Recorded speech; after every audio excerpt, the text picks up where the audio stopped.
हरे कृष्णा। आज चर्चा करने का प्रयास करेंगे कृष्णा पार्ट 7। तो आज कृष्णा टॉपिक का ये लास्ट पार्ट है। तो कल हम लोगों ने देखा था, कल हम लोगों की बात यहाँ पे समाप्त हुई थी कि जो निराकारवादी हैं वो कृष्ण का निराकार स्वरूप की उपासना करते हैं, लेकिन जो निराकार स्वरूप है वो भी भगवान श्री कृष्ण पे ही आधारित है। ये हम लोगों ने कल चर्चा किया था। फिर हम लोगों ने देखा था कि जो निराकारवाद के संस्थापक शंकराचार्य हैं वो ये कहते हैं कि भज गोविंदम भज गोविंदम मूढ़ मते। गोविंद का भजन करो, गोविंद का भजन करो, गोविंद का भजन करो हे मूर्ख।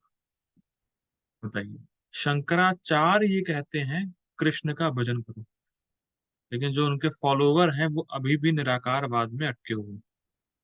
तो बेसिकली निराकारवाद क्यों आया था?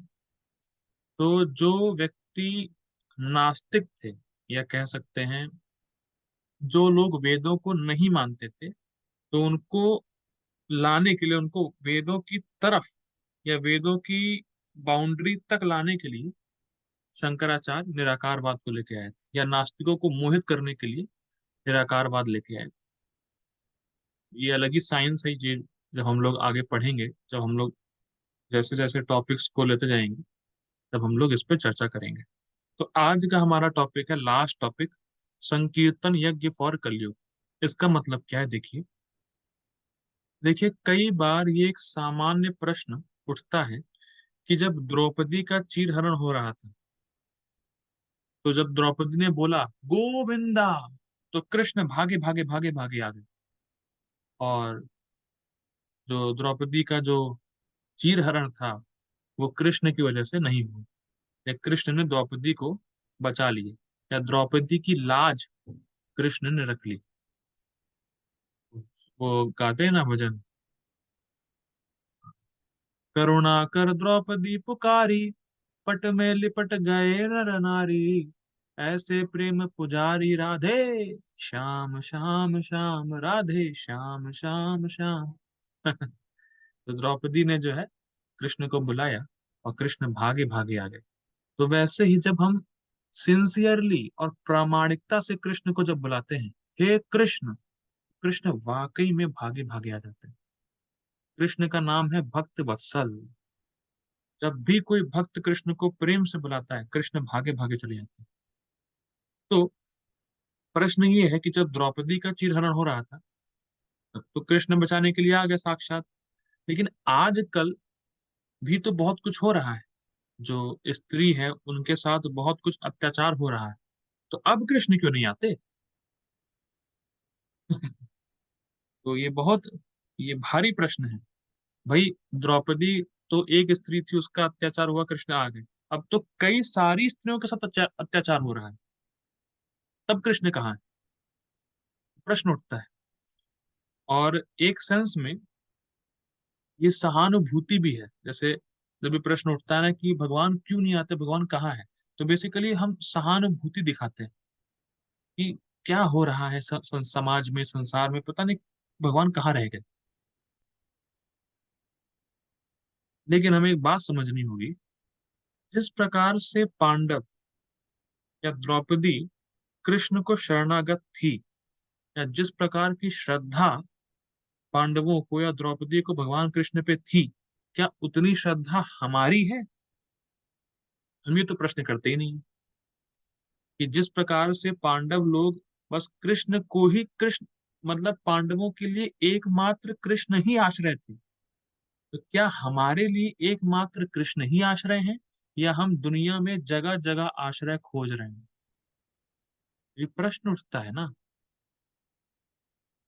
लेकिन जब हमारा उस प्रकार का भाव रहेगा कि केवल कृष्ण ही मेरे एकमात्र शरणागत हैं, तो जब हम वाकई में कृष्ण को बुलाएंगे तो साक्षात कृष्ण आ जाएंगे।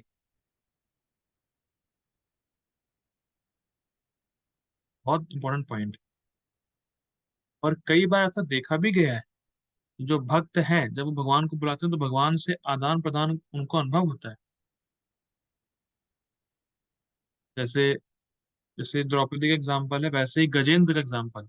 गजेंद्र तो हाथी के शरीर में थे, लेकिन गजेंद्र ने बस भगवान को पुकारा, भगवान गरुड़ पर चढ़ के आए और उसको, गजेंद्र को बचा लिए।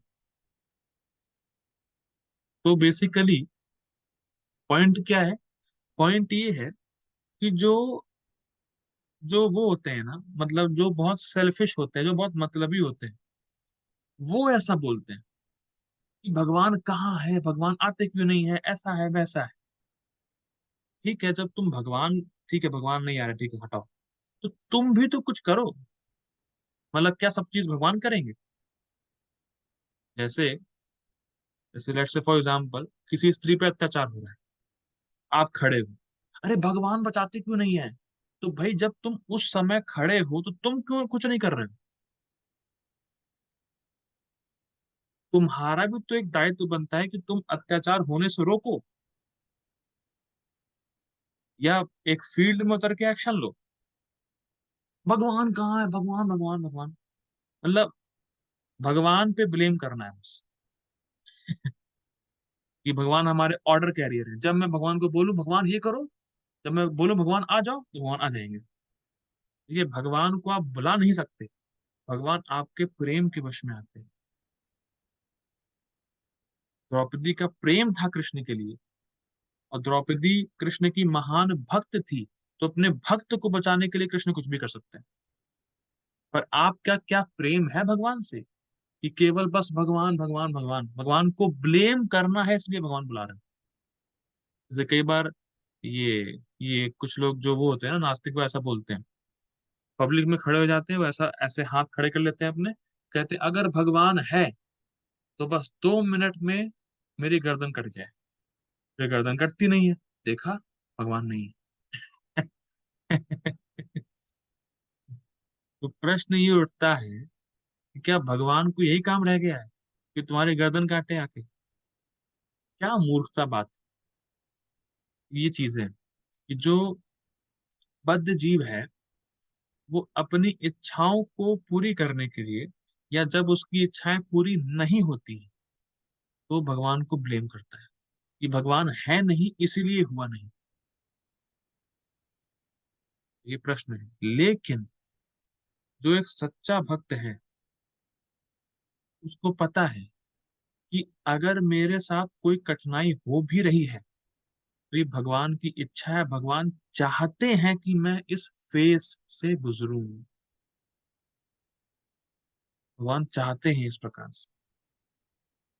और जब भक्त को रहा नहीं जाता, जब भक्त उस कठिनाई को झेल नहीं पाता, तो भक्त के पास केवल एक ही रास्ता बचता है, कृष्ण कृपा करें।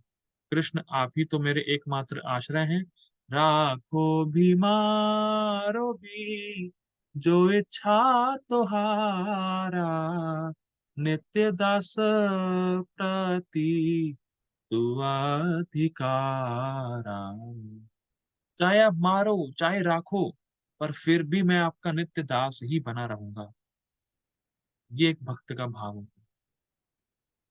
जो सच्चा भक्त है कभी भी किसी परेशानी से घबराता नहीं है, और सच्चा भक्त होने की वजह से ही उसके हृदय में अभय रहता है।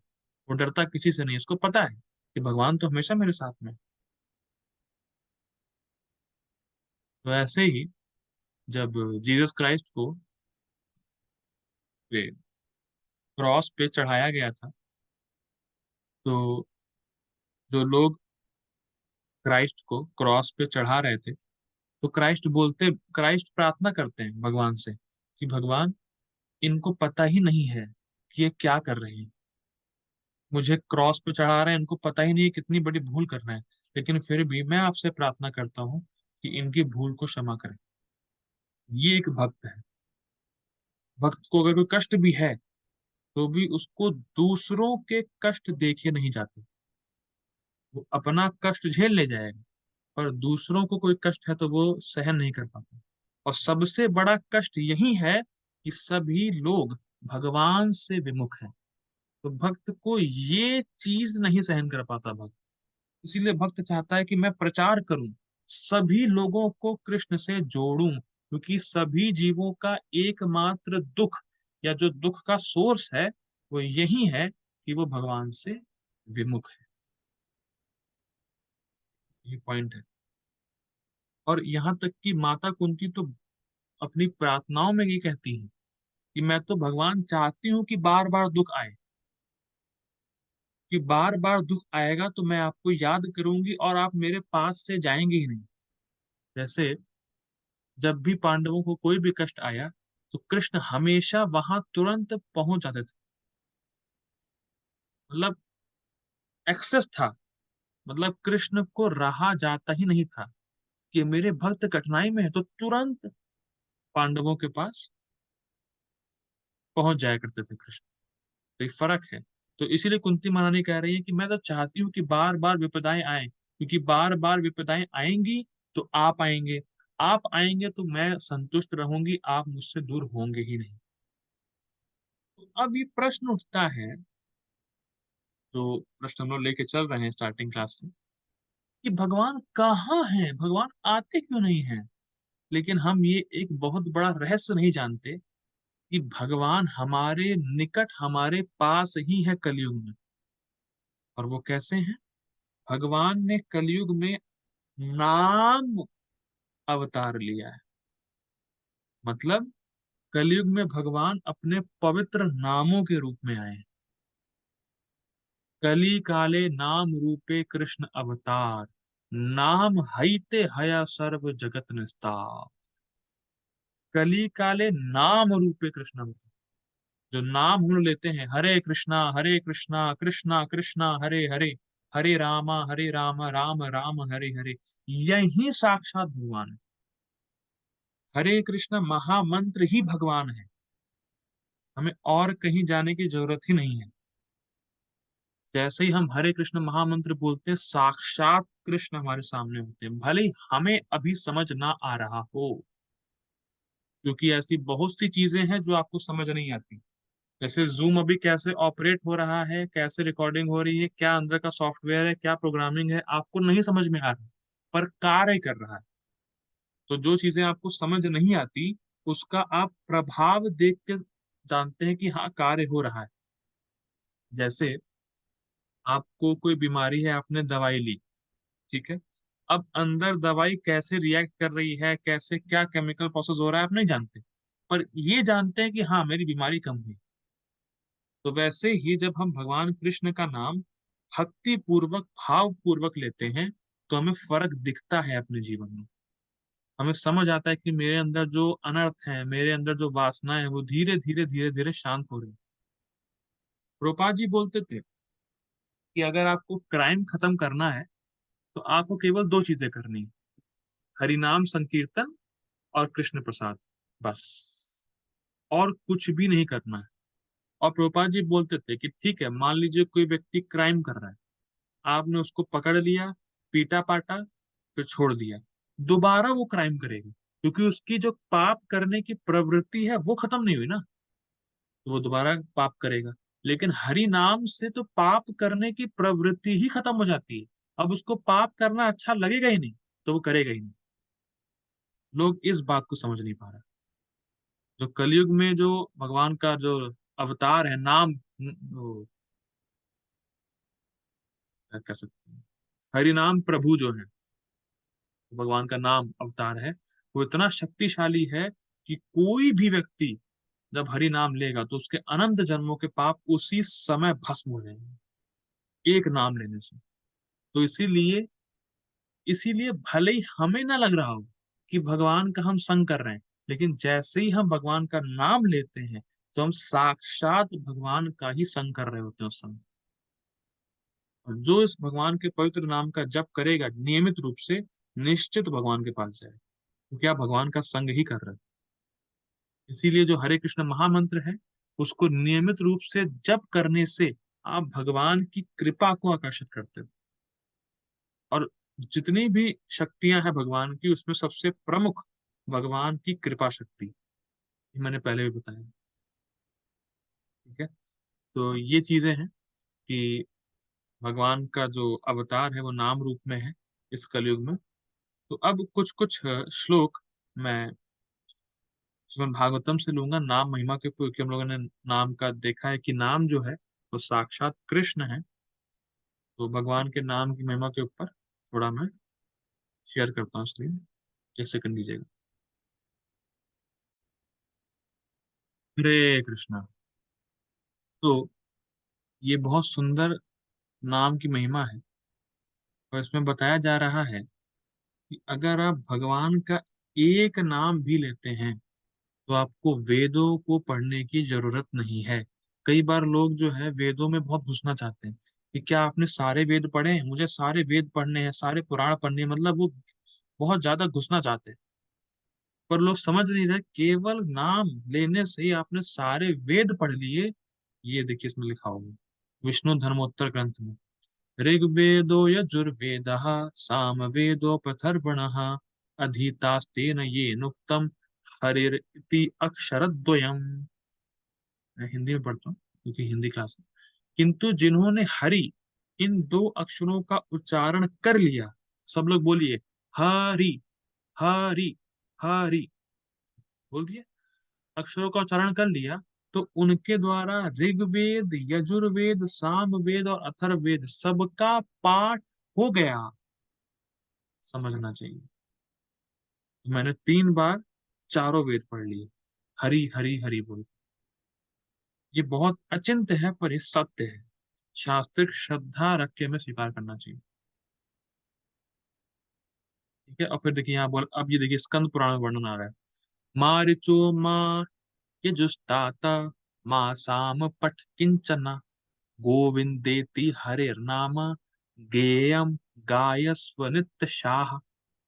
इसीलिए ऋग, यजु, साम और अथर्व आदि कुछ भी पाठ मत करो, मत करो, मत करो। भैया जब हरि बोलने से सारे वेद का पढ़ने का या सारे वेदों का पाठ हो गया, तो काहे को दिमाग खपा रहे हो वेद पढ़ने के लिए। इसीलिए ऋग्वेद, यजुर्वेद, सामवेद और अथर्ववेद कुछ भी पाठ मत करो, केवल मात्र गोविंद, इस नित्य गेय हरि नाम का ही सदा सर्वदा कीर्तन करो। यानी हरे कृष्ण महामंत्र का जप करो या भगवान के नाम का जप करो। तो अब ये प्रश्न आता है, कई बार ऐसा लोग प्रश्न बोलते हैं या प्रश्न करते भी हैं कि इस्कॉन वालों ने हरे कृष्ण महामंत्र दिया है। तो अब मैं इस प्रश्न का उत्तर ही अब मैं देने जा रहा हूँ कि जो लोग बोलते हैं कि इस्कॉन वालों का मंत्र है हरे कृष्ण महामंत्र, तो इस्कॉन वालों का नहीं है। ये शास्त्रों में वर्णन है, और क्यों केवल हरे कृष्ण महामंत्र ही।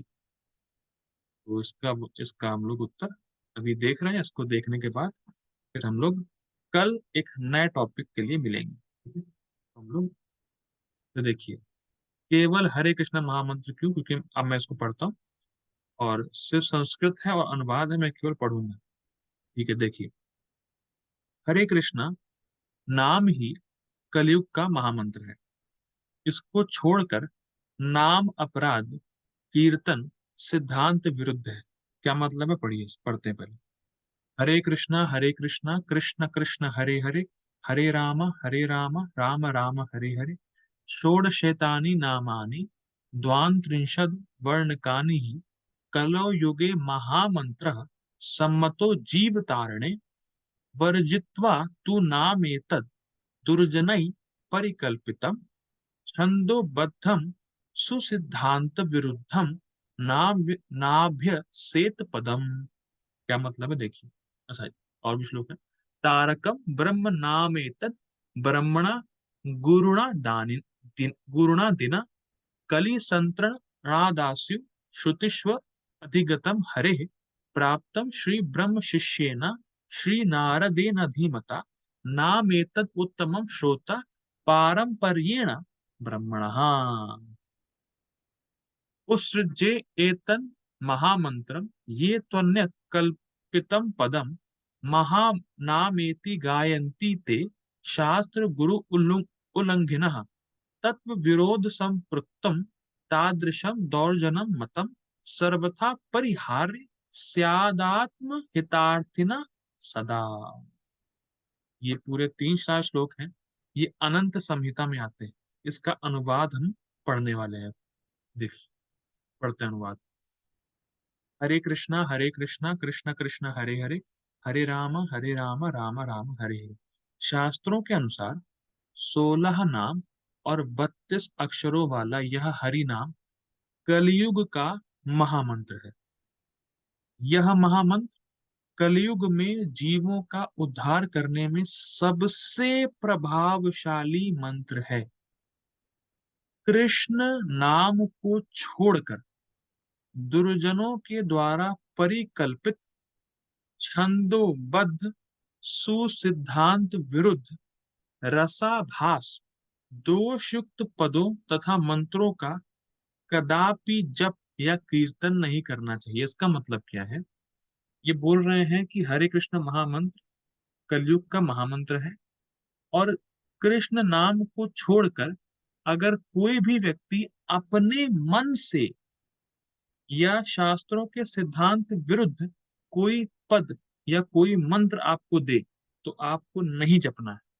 यानी जो व्यक्ति परंपरा में दीक्षा प्राप्त नहीं किया है और वो कोई भी मंत्र का जाप कर रहा है जो किसी बोगस गुरु ने दिए हैं, तो उनका जप नहीं करना है। ठीक है, अब देखिए। अच्छा, अब प्रश्न आता है, तो क्या ये हरे कृष्ण महामंत्र परंपरा में आया है? देखिए, आदि गुरु ब्रह्मा ने कली संतरण आदि श्रुतियों के माध्यम से इस तारक ब्रह्म हरि नाम को, मतलब हरे कृष्ण महामंत्र को प्राप्त किया था। पुनः ब्रह्मा के द्वारा श्रुति परंपरा से उनके शिष्य परम बुद्धिमान श्री नारद गोस्वामी ने इस महामंत्र को प्राप्त किया था। जो लोग इस महामंत्र को छोड़कर दूसरों के द्वारा कल्पित पद को महामंत्र मान कर कीर्तन करते हैं, यानी महामंत्र है नहीं वो। देखिए, हरे कृष्ण महामंत्र के अलावा और कोई भी मंत्र महामंत्र नहीं है। अगर कोई आपको बोल रहा है कि हरे कृष्ण महामंत्र के अलावा और कोई महामंत्र है, तो वो आपको ठग रहा है। सावधान हो जाइए। ठीक है, वे शास्त्र और गुरु के उल्लंघनकारी हैं।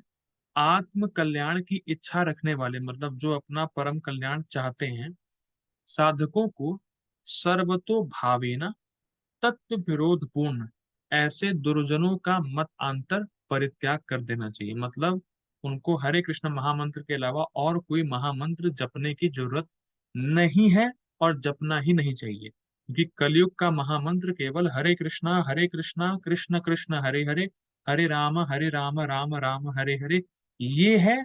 और ये हरे कृष्ण महामंत्र साक्षात कृष्ण है। और हम जब हरे कृष्ण महामंत्र का नियमित रूप से जप करते हैं, तो हम भगवान का संग प्राप्त करते हैं। ठीक है, तो कृष्णा पार्ट 7 आज यहाँ पे प्रभुपाद जी की कृपा से पूरा हुआ। अब हम लोग कल एक नए टॉपिक पे चर्चा करेंगे। श्रील प्रभुपाद की जय। हरे कृष्णा।